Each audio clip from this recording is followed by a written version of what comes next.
정치의 겉과 속을 들여다보는 정치온 시작합니다. 오늘은 김재원 전 국민의힘 최고위원, 김현정 더불어민주당 의원과 함께 깊이 있게 분석해 보겠습니다. 두 분 어서 오세요. 안녕하세요. 네, 대통령 탄핵 심판 이제 막바지에 이르렀습니다. 어제 9차 변론은 그동안 주장을 정리하는 시간이었는데요. 비상계엄 선포는 국민 신뢰를 배신한 행위라는 국회 측, 또 이에 맞서서 경고성 계엄이란 점을 거듭 강조한 대통령 측의 진술이 이어졌는데 여야는 막판 여론전에도 총력을 다하고 있습니다. 여야 목소리 듣고 와서 대담 시작하겠습니다. 78명의 의원님들이 문영배 헌재 재판관 탄핵 소추 동의 해주셨고요. 그중에 상당 부분 한계 의원님들도 참여를 해주셨다. 그렇다면 이제 지도부가 이에 대해서 이제 판단을 해야 될 거라고 생각합니다.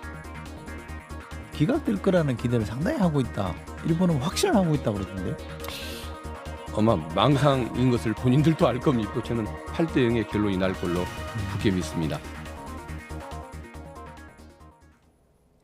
네, 대통령 탄핵 심판 10차 변론이 내일 오후 3시로 확정되면서 대통령은 내일 형사재판과 구속 취소 신문 그리고 탄핵 심판을 하루 안에 하게 된 상황입니다. 여당에서는 초유의 일이라고 표현하면서 사법부의 갑질이라고 비판하고 있는데요. 이 부분은 야당 의원께 먼저 질문 드리겠습니다. 대통령 입장에서는 뭔가 매정하게 느껴질 수도 있는 부분 아닐까요? 먼저 이제 이거 헌재 흔들기, 그러니까 국민의힘에서의 헌재 흔들기와 윤석열 대리인 측에서의 헌재 흔들기가 저는 도를 오히려 넘고 있다. 이 지적을 먼저 하지 않을 수가 없거든요. 지금 극우 지지자들이 헌법재판소 권한대행 자택 앞에서 농성도 지금 하고 있고 36명의 국민의힘 의원들이 집단적으로 헌재에 찾아가서 항의 방문을 하고 막 이러지 않습니까? 그래서 이런 문제들이 상당히 지금 더 헌법재판소의 정당한 재판을 침해하는 행위라고 저는 보고요. 그리고 지금 같은 날 변론기를 잡은 것은 10시에 이제 공판준비기일 형사 절차가 있지만 그것은 당사자가 참석하지 않아도 되고 2시간 정도면 끝나는 겁니다. 그래서 변론 기일을 이제 변론기일 연기 신청 받아주지 않았지만 2시에서 3시로 1시간 연장해 줬잖아요. 그래서 충분히 탄핵 심판하는 데 지장이 없기 때문에 헌법재판관들이 평의를 통해서 결정한 것이기 때문에 그런 재판부의 결정들은 존중해야 되는 거 아니겠습니까? 그런 차원에서. 헌법재판소의 고유 권한이었다라고 정리해 주셨어요. 이런 가운데 강승규 의원이 문영배 대행 탄핵안에 대해서 78명의 동의를 얻었다고 밝혔습니다. 어제 비상계엄 관계자들의 수사기관 진술서를 국회 측에서 공개하면서 대통령 측 대리인이 중간에 퇴정하는 일도 있었는데 문영배 재판관에 대한 탄핵안이 이런 정황과 연관이 되는 거죠? 뭐 당연히 그런 분위기와 관련되는 것 아니겠습니까? 그런데 사실 이 헌법재판소의 탄핵 심판 심리 과정을 보면 뭔가 이미 결론도 만들어 놓고 심지어는 이재명 대표의 항소심 선거법 위반 사건 항소심 선고의 일정 또 대법원에 가서 이재명 대표가 의원직을 상실하고 대통령 선거에도 나올 수 없는 그런 정치 일정을 염두에 두고 그것을 고려해서 이 탄핵 심판 과정을 거쳐가고 있는 것 아닌가라는 강한 의심이 들 정도로 막무가내로 이 재판을 끌고 가고 있거든요. 그러면서 그 중간에는 이게 탄핵 심판 절차는 형사소송법의 규정을 준용하게 되어 있는데 형사소송법 상으로는 증거로 인정되지도 않는 전문 증거를 채택을 해서 인정하겠다고 하고 그런 여러 가지 내용이 헌법재판소는 이 극악무도한 편향성을 갖고 있다라고 일반적인 국민들에게 인식을 하게 만들고 있습니다. 이러다 보니까 헌법재판소장 직무 대리를 하고 있는 문영배 소장 대리에 대해서는 특히 강한 비판을 하게 되고 그런 것이 이제 이런 탄핵 소추 움직임으로 나오는 것 아닌가 생각이 드는데요. 지금 78명의 탄핵안에 동의를 했다고 하는데 그러면 더 채워서 100명 채울 수 있다고 생각하세요? 100명을 채우든 안 채우든 민주당이 동의하지 않으면 본회의에서 의결이 되지 않기 때문에 현실적으로 과연 이게 통과가 되겠습니까? 그러나 적어도 헌법재판소가 이 헌법재판을 하는 데는 공정하게 심판을 해야만이 지금 국민들이 거의 양분이 되어서 탄핵 심판을 지켜보고 있는 이 판에 국민들이 납득을 하는 결정이 나와야 되고, 또 하나는 탄핵 심판이 이게 단심제거든요. 이게 잘못되면 바로잡을 길도 없는데 이런 것을 끌고 가는 것에 대해서 얼마나 많은 국민들이 지금 비난을 하고 있습니까? 이런 사실을 알아야 합니다. 예, 탄핵 심판에 대한 여야 입장을 짧게 들어봤습니다. 윤 대통령 탄핵 심판은 아직 진행 중이지만 조기 대선 가능성에 대비한 여야 주자들의 행보는 본격화하고 있습니다. 여야 잠룡들의 분주한 행보 영상으로 정리했습니다.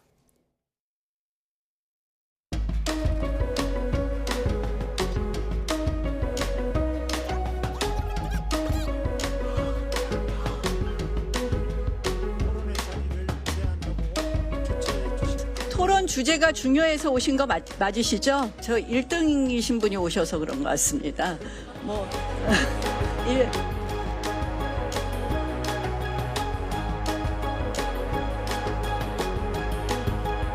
모든 것을 다해서 이 약자를 보살피는 것이 공직자의 첫 번째 직분이다. 걱정과 우려. 여기 이런 우려들이 반영이 돼서 저한테 여론이 높은 것으로 나오는 것 같은데, 저는 정말 너무 무겁고 가슴이 아픈 일입니다.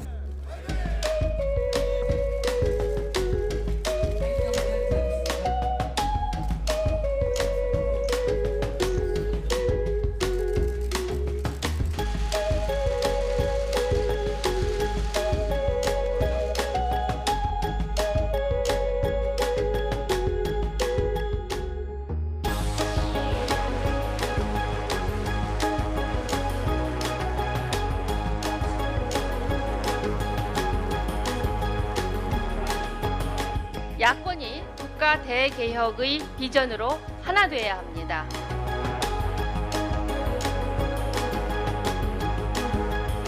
개혁신당도 함께했으면 참 좋았겠다라는 생각이 듭니다. 이 원탁회의는 여전히 열려 있습니다.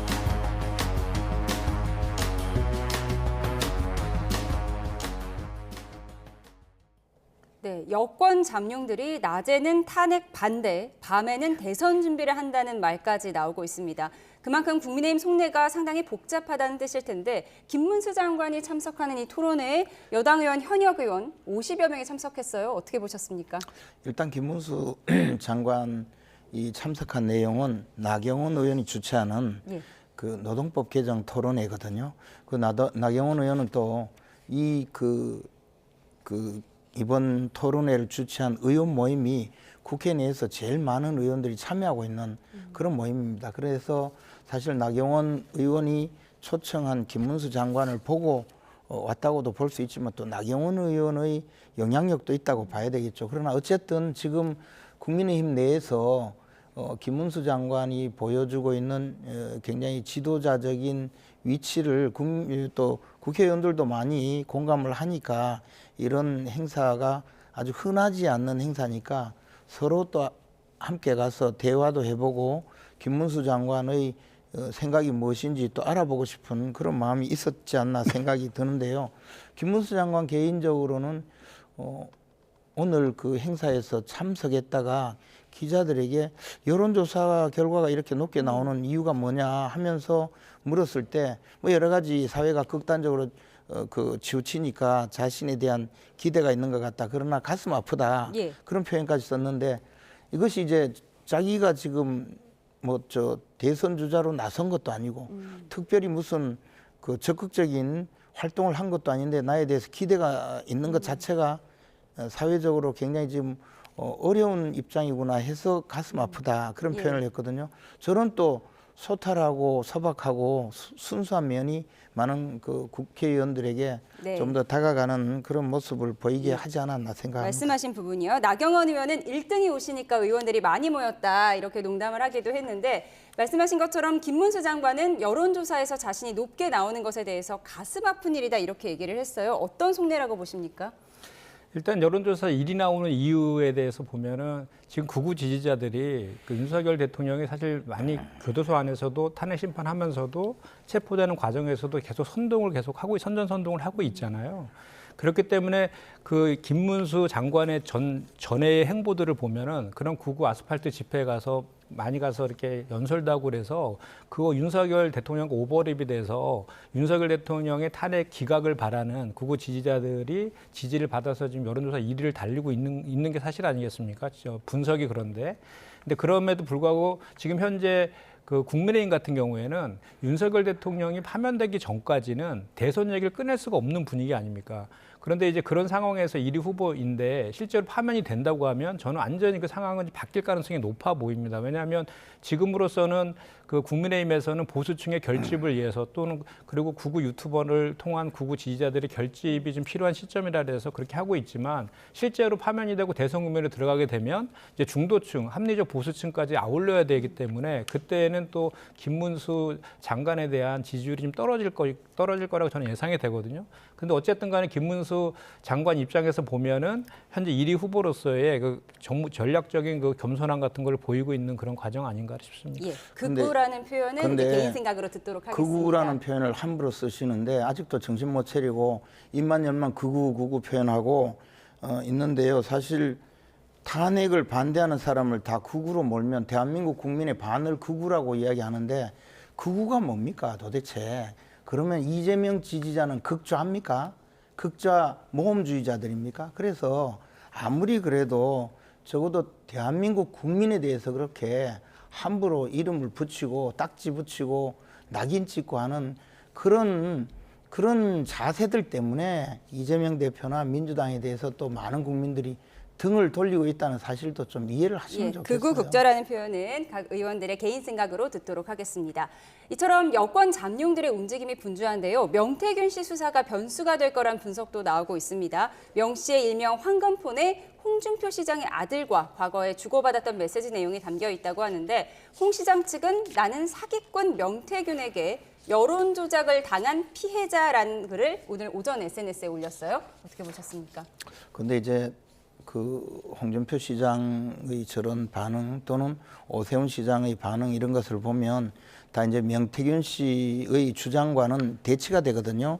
그런데 명태균 씨가 지금까지 행한 여러 가지 그 주장 중에 사실 거짓말이 너무 많았어요. 명태균 씨가 정치권에 등장해서 한 일이라고는 여론조사 조작과 그로 인해서 돈을 받아간 정치 사기꾼이지 다른 이야기가 아니란 말이에요. 그런데 언론이나 또는 민주당은 명태균 씨 말이 사실이라는 걸 전제로 하고 그것에 기반해서 국민의힘의 지도자들을 공격하고 있거든요. 그렇기 때문에 그런 면에서는 굉장히 잘못된 결론을 도출할 수 있고 다만 우리 당의 이제 그 오세훈 시장과 그 홍준표 시장께서는 명태균 씨가 주장하고 있는 내용 중에서 여론조사비를 받은 부분에 대해서 조금 더 명쾌하게 해명을 하면 그 나머지 부분은 별 의미가 없는 것이라고 생각을 합니다. 각 인사들의 입장을 정리해드리면 홍 시장 측은 나는 사기꾼 명태균의 여론 조작을 당한 피해자라고 주장을 했고요. 오세훈 서울시장 같은 경우에는 검찰이 오히려 나를 빨리 불러서 조사해서 이 사건을 종결했으면 좋겠다 이런 입장이라는 점 전해드립니다. 이렇게 명시 리스크가 향후 국민의힘 대선 경선에도 상당한 변수가 될 수도 있는 상황인데 그렇다면 명시 의혹에서 상대적으로 자유로운 한동훈 전 대표나 김문수 장관이 차별화 전략에 성공할 수 있다 이렇게 보십니까? 지금 어쨌든 우리 27일 날 본회의 때 명태균 특검을 저희가 처리할 예정으로 있거든요.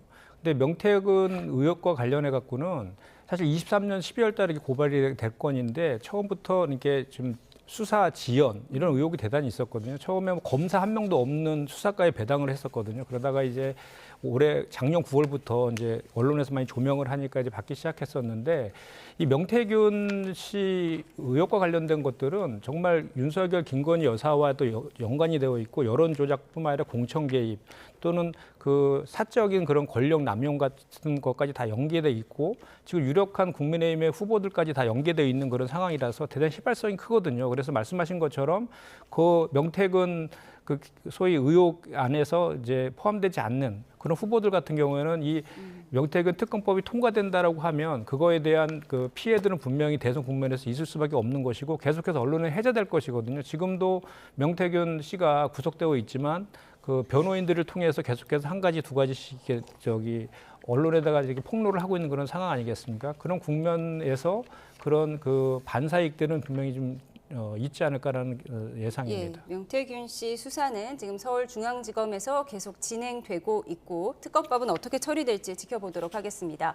그런가 하면 최근 SNS를 통해 복귀를 시사한 한동훈 전 대표의 움직임을 두고 여권 내에서도 엇갈린 목소리가 나오고 있습니다. 김기현 의원에 이어 김종혁 전 최고위원의 목소리까지 듣고 오시죠.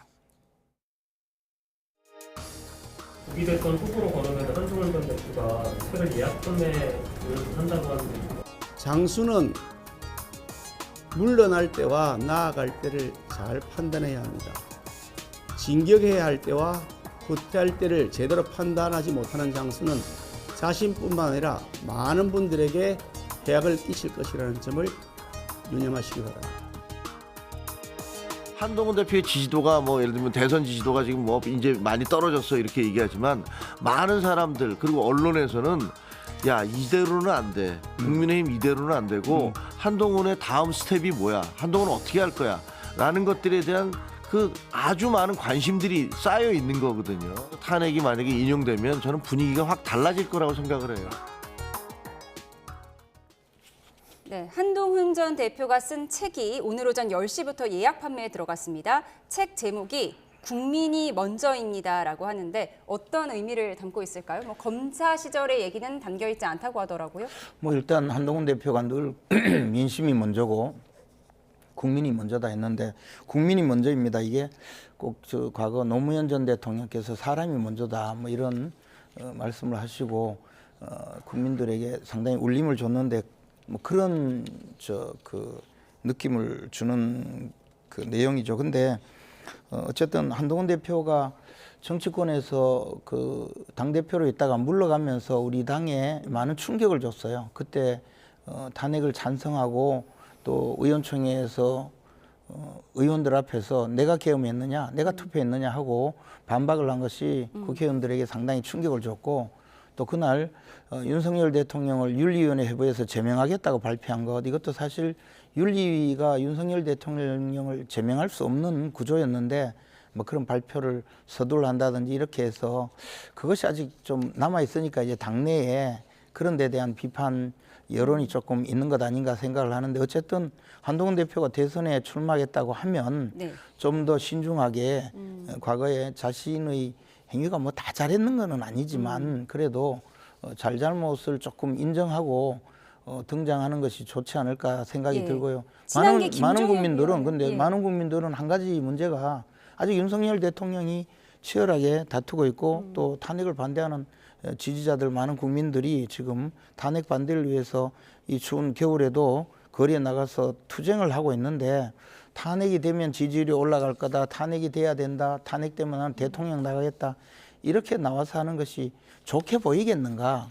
경상도 말로 아버지 돌아가시기도 전에 벌써 제사상 차리고 곡하고 있다. 이렇게 욕하는 사람들이 있거든요. 그런 마음을 좀 헤아렸으면 하는 그런 심정은 좀 있습니다. 들어보셨지만 친한계 김종혁 전 의원은 헌재가 탄핵을 인용하면 분위기가 확 달라질 거다 이렇게 주장을 하고 있는데 김기현 의원은 장수는 물러날 때와 나아갈 때를 잘 판단해야 한다 이렇게 꼬집기도 했는데 어떤 의미라고 보세요?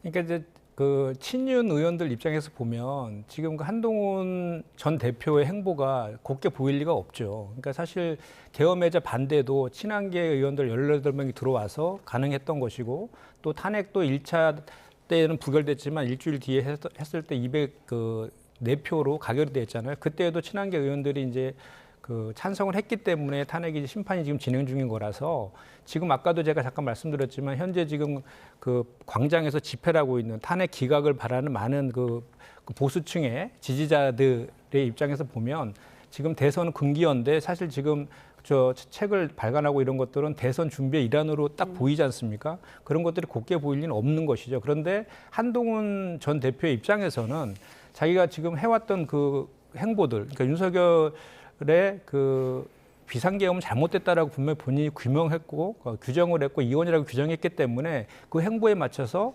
합리적 보수라든지 중도층이나 이런 쪽의 지지를 받아서 본인 대선 후보로 나아가겠다라는 그런 생각들이 있기 때문에 저렇게 행보를 할 수밖에 없는 그런 상황 아닌가 생각합니다. 예, 여권 내에서 곱게 보기 힘들다고 말씀해 주셨는데 김문수 장관은 한동훈 전 대표에 대해서 훌륭한 점이 참 많다 이렇게 평가를 했어요. 예, 훌륭한 점이 실제 많습니다. 그러나 이제 또 지도자가 되기 위해서 갖춰야 될 많은 부분에 대해서 의문을 제기하는 분들도 있고, 김종혁 전 최고위원이 조금 아까 말한 내용이 탄핵이 결국 인용이 되면 분위기가 달라질 거다. 그것은 민주당 의원이신 김현정 의원께서 조금 아까 하신 말씀하고 똑같아요. 그러니까 민주당 의원들이 주장하는 내용과 같은 주장을 하면서 어쨌든 탄핵이 되어야 살 길이 열린다 이런 이야기를 계속하고 있잖아요. 그러면 우리 국민의힘 지지자들의 많은 분들이 탄핵 반대를 위해서 지금 싸우고 있는데 그분들 눈에는 어떻게 보이겠습니까? 그런 점을 조금 국민이 먼저다라고 하면 그러면 탄핵 반대하는 분들은 국민이 아닙니까? 그럼 적어도 그 사람들 마음도 좀 이해하고 그 사람들 마음도 어루만질 줄 알아야 되지. 그 사람들 이야기는 들을 필요 없고 나는 내 지지자들만 간다. 내 말이 맞다. 따라와라. 이렇게 하면 이게 과연 지도자의 품격이 되겠느냐는 거죠. 예, 그런 면에서 조금 아쉬움이 있습니다. 예, 한동훈 전 대표에 대한 평가까지 들어봤고요. 야당 이야기를 좀 해보도록 하겠습니다. 민주당을 비롯한 야 5당 대표들이 내란 종식 완수와 헌정 질서 수호 등을 내걸고 야권 원탁 회의체를 출범시켰는데 김현정 의원님이 실무위원으로 계시는 거죠? 정확히 네, 어떤 활동을 하는 거죠? 그러니까 그 야당과 시민사회 단체가 그 헌정 수호 세력과 헌정 파괴 세력의 구도에서 헌정 수호 세력으로 좀 폭넓게 힘을 합치자, 연대하자 이런 취지에서 시작이 된 거고요. 그래서 그 원탁회의의 이름도 내란 종식, 민주 헌정 수호, 새로운 대한민국 원탁회의 이렇게 해서 야 5당이 지금 개문 발차를 먼저 했고요. 그리고 이제 시민사회한테는 제안을 해놓은 상태라서 이제 그 시민사회의 그 대답을 지금 기다리고 있는 그런 그 상황입니다. 그래서 일단은 그 내란 종식을 위해서 힘을 합치자라는 것은 이제 뭐 내란 특검법이라든지 또는 명태균 특검법을 처리해서 힘을 좀 합치고 그다음에 또 사실 이후에 그 파면 이후에 파면하는 것이 궁극적인 목적이 되어서는 안 되고 또 사회 대개혁을 통한 새로운 대한민국을 만드는 것이 중요하기 때문에 그런 것들도 야당과 그 시민사회들이 같이 좀 논의하는 테이블을 만들자 그런 취지에서 만들었습니다. 예, 그런데 야 5당 대표들이 모인 저 원탁회의에 개혁신당은 참여하지 않았는데요. 앞으로 개혁신당이 캐스팅 보트 역할을 할 수도 있다. 이런 전망도 나오더라고요. 근데 이게 캐스팅 보트라고 하면요. 한쪽과 다른 쪽이 있고 그 중간에 누가 참여하면 이쪽으로 가거나 이쪽으로 가면 그쪽으로 무게추가 넘어가야 캐스팅 보트인데 저거는 민주당 외에는 다른 당은 의미가 없는 당들이에요. 그냥 둘러리 선거거든요. 그러니까 개혁신당 사람들도 제가 봐서 그냥 둘러리 서기 싫다는 거지 무슨 캐스팅 보트를 하겠습니까? 그리고 민주당의 이재명 대표가 자기 혼자 나서면 자꾸 비난을 받으니까 저렇게 나머지 둘러리로 몇 개 정당 이름이 잘 기억나지 않는 정당 데리고 지금 앉아 있는 것 뿐이죠. 그런데 아무리 저 개혁신당이 좀 바보라고 지칭을 한다고 하더라도 참여하겠습니까? 저는 안 갈 것 같은데요. 들러리기 때문에 개혁신당은 참여하지 않을 거라고 하셨는데요. 어떻게 보세요? 근데 아무리 소수 정당이라도 너무 좀 들러리라는 표현 이런 것들 들러리 아니면 뭡니까? 아니 아까 저기 구구 그 지지자들에 대해서도 저도 표현인데 그거에 대해서 그렇게 표현하지 말아달라고 하면서 아니 그게 아니고 지금 아니 구도가 들러리가 그렇다는 아니죠. 거예요. 원탁회의란 것은 동등한 입장에서 같이 하는 그런 취지들을 그렇게 그냥 일방적으로 이렇게 매도하시면 안 되고 개혁신당 같은 경우에도 처음에 허은하 대표 체제 때는 참석하겠다는 의사표시를 했었는데 그 리더십의 그 안에서의 갈등이 있었잖아요. 그 문제 때문에 예, 확답을 아직 안 하고 있는 그런 거다라는 것이고 지금 이 원탁회의에 동의하는 그 야당들은 공통점이 하나 있는데 그건 뭐냐면 내란을 종식하고 빨리 비상계엄 이후에 그 일상적인 헌정 질서를 회복하자는 데 동의하는 헌정 수호 세력에 동의하는 그 세력들이 지금 모여 있다라는 그 말씀을 드립니다. 예, 야권 원탁 회의체까지 짚어봤습니다. 그런가 하면 이재명 대표가 앞으로 중도 보수 진영은 민주당이 맡아야 한다. 민주당은 원래 진보가 아니라는 취지로 주장한 걸 두고 후폭풍이 거셉니다. 오늘 이재명 대표 발언에 이어 조정훈 의원의 목소리까지 듣고 오시죠. 민주당은 원래 성장을 중시하는 중도 보수 정당입니다. 이제 국민의힘이 극우 보수 또는 거의 범죄 정당이 돼가고 있어서 제자리를 찾기를 바랍니다.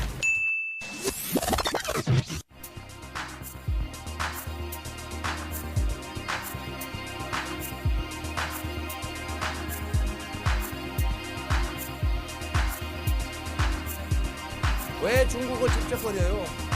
그냥 쎄쎄. 대만에도 쎄쎄. 이러면 되지. 뭐 자꾸 여기저기 집적거리고 무슨 양안 문제 우리가 왜 개입합니까? 지금 자기가 대통령 되기 위해서는 뭐 이편 저편 할 거 없이 다 연끌해야 된다. 다 막 던지는 겁니다. 쉐쉐 하던 분이 이제 중도 보수라고 하시고 막 상속세도 얘기하고 막 던지는 거가 보여요. 네, 민주당이 중도 보수다, 진보가 아니라는 취지의 이 발언이요. 이재명 대표의 주장은 국민의힘은 보수 집단으로 볼 수 없다면서 진보 진영은 이제 새롭게 구축해야 한다, 이런 의미입니다. 어떻게 보셨습니까? 근데 이제 이재명 대표야 그 입만 열면 저 멋대로 이야기하는 분이고 거짓말하는 분이니까 뭐 저렇게 이야기할 수 있죠. 그리고 말씀하셨잖아요. 흑묘백묘, 쥐만 잡으면 고양이가 검은 고양이면 어떠냐, 흰 고양이면 어떠냐. 그것은 사실 등소평 중국 전 주석이 그 남순 강화를 하면서 그 심천 자유무역지대를 만드는 과정에서 나온 이야기인데 그것은 국민들을 잘 살리기 위해서 이야기한 거거든요. 근데 이재명 대표는 표만 되면 무슨 소리라도 하겠다는 거잖아요.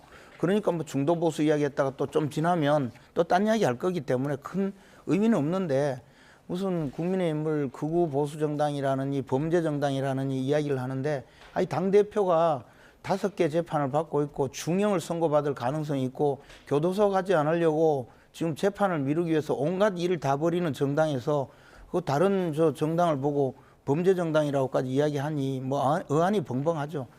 아마 저 이재명 대표는 좀 지나면 다른 이야기를 할 거기 때문에 별로 귀담아 들을 필요는 없다고 봅니다. 조금 있으면 말을 또 바꿀 것이다라고 하셨는데 비명계에서는 당 정체성을 바꿔선 안 된다는 경계의 목소리도 내는 것 같은데요. 이재명 대표의 이런 발언을 바라보는 당내 분위기 어떻습니까?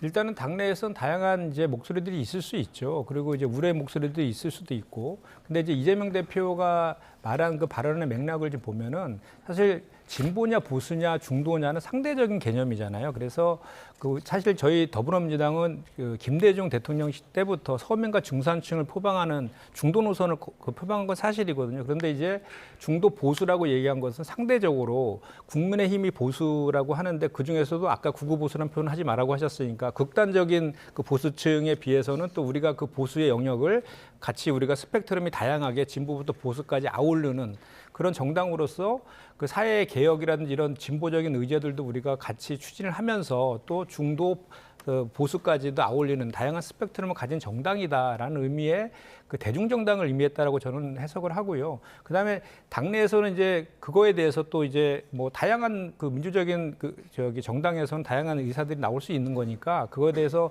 다른 이제 시각이 있는 분들도 계시겠죠. 그렇지만 그런 목소리들까지 다 포용을 해가지고 또 같이 끌고 나가는 게 리더십 아니겠습니까? 그런데 9년 전에 2016년에 이재명 대표 페이스북을 보면 중도 코스프레를 하지 않겠다 이런 말이 있어요. 너무나 명백하게 있어가지고 이런 부분에 대해서는 당내에서 어떻게 볼까요? 그러니까 그 이재명 대표께서 사실은 이제 그 리더십과 관련해 가지고는 이제 그 지난 대선에 출마한 이후부터 해서 계속해서 중도 실용주의 노선을 계속 표방해 왔고 지금도 목사니즘에서 잘사니즘이라든지 이렇게 중도 실용주의 노선을 이제 그쪽으로 계속 이제 표방을 하면서 하는 과정이기 때문에 과거에서 저런 표현들이 어떤 맥락에서 저 표현이 전체적으로 어떤 맥락에서 나오는지는 모르겠지만 어쨌든 뭐 정신이라는 것이 그 시대 상황에 맞춰서 또 시대 정신에 맞춰서 또 그 상황을 계속 고집하고 이렇게 바뀌지 않는 것보다는 유연하게 바뀌는 유연성이 더 필요한 리더십이라고 저는 생각을 하거든요.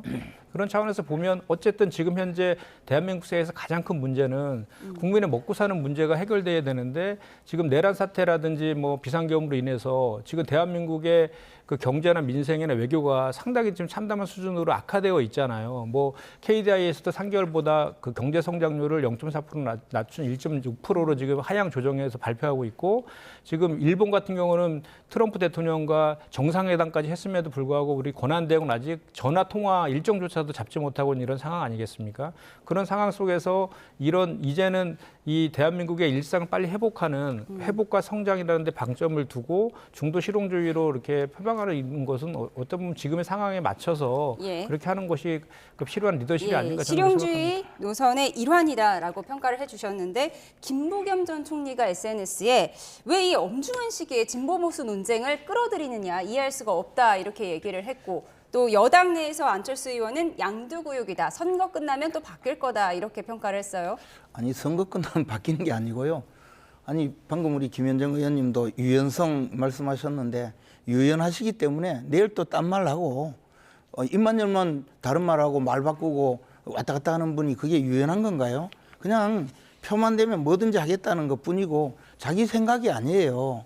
그러니까 지금 이런 이야기하고 내일 되면 다른 이야기하고 그런 거고 김부겸 의원의 이야기는 왜 지금 이런 논쟁을 벌이느냐 하는 건데 사실 당 입장에서 보면 좀 황당하죠. 그 이재명 대표가 벌이는 이 노선 변경 이야기도 사실 그 지지자들이 보면 좀 이상할 거 아니에요. 그런 측면에서 걱정스러워서 이야기하는 건데 저는 이재명 대표는 이런 부분에 대해서는 자기 주장이 얼마든지 바뀔 수 있기 때문에 그것 가지고 뭐 양두구육 정도도 아니고 양두가 아니고 그냥 처음부터 개고기 내놓고 팔고 있는 거죠. 그냥 양이라고 우기는 것뿐이죠. 네, 유연한 건지 양두구육인지 평가가 엇갈리고 있습니다. 그런가 하면 이재명 대표가 이틀 뒤에 박용진 전 의원 그리고 오는 27일에는 임종석 전 대통령 비서실장을 만나는 등 비명계 연쇄회동을 하면서 통합 행보를 이어가고 있습니다. 박용진 전 의원과 앙금을 풀 수 있을 것이냐 이 부분이 관심인데요. 이 대표가 먼저 전화한 건가요? 네, 그렇습니다. 15일 날 전화한 거로 제가 알고 있고요. 그래서 이제 21일 날 만나기로 되어 있는데 지금 뭐 사실 야권의 유력 대선 후보로서 통합 행보하는 것이죠. 그리고 통합 행보하는 것은 당연한 저는 행보라고 지금 보여지는 거거든요. 그리고 실제로 지금 저 회동이 예정되어 있는 분들을 보면 그 당내에서 좀 뭐랄까 이렇게 비명계 입장에서 그 다양한 목소리들이 중요하고 통합이 중요하다. 이런 얘기들을 하고 있는 분들이기 때문에 그런 차원에서 만나서 그분들의 목소리를 두고 당내 통합을 위해서 노력하는 그런 과정이다라고 저는 보고 그 당내에서는 그렇게 통합 행보를 하고 또 당 외적으로는 아까 말씀드린 얘기했던 원탁회의 같은 걸 통해서 외연을 확장하는 그런 지금 행보를 하고 있다라고 보면 될 것 같습니다. 네, 외연을 확장하는 의미로 박용진 전 의원도 만나고 임종석 비서실장도 만나고 하는데 그런데 이낙연 전 대표 얘기는 나오지 않습니다. 아무래도 총선 앙금이 있다고 해도 당에 남은 사람과 당을 떠난 사람을 구분짓겠다 이런 의지일까요? 그렇기도 하고 저는 이제 정치인이 어떤 사람을 만날 때 그 만나는 그 장면이 내가 도움이 되는 경우는 몰라도 상대방에게 도움되는 그 만남은 좀 하지 않을 수도 있겠다는 생각을 이재명 대표를 보면서 그 생각을 하는데요. 사실 박용진 의원을 만나거나 김부겸, 임종석 의원을 만나거나 하는 것은 이분들이 갖고 있는 일정한 그 상징성이 있거든요. 그래서 만날 수 있는데 이낙연 전 총리를 만나면 이낙연 총리를 다시 불러와서 정치 전면에 내세운다라고 해서 그것은 이낙연 전 총리를 키워줄 수 있다고 판단하는 것 아닌가라는 생각이 듭니다. 어쨌든 이재명 대표님이야 또 자신의 정치적인 목적을 갖고 계시는 분이기 때문에 저런 결정을 할 때 계산을 반드시 하시겠죠. 예, 이재명 대표는 외연을 빨리 확장시켜서 넓히고 싶겠지만 이재명 대표를 만난 지 닷새 만에 다시 국회를 찾은 김경수 전 경남지사는 이 대표 체제의 한계를 지적하기도 했잖아요. 팬덤 정치 극복해야 된다. 뭔가 뼈 있는 듯한 말을 하기도 했는데요. 뭉칠 수 있을까요?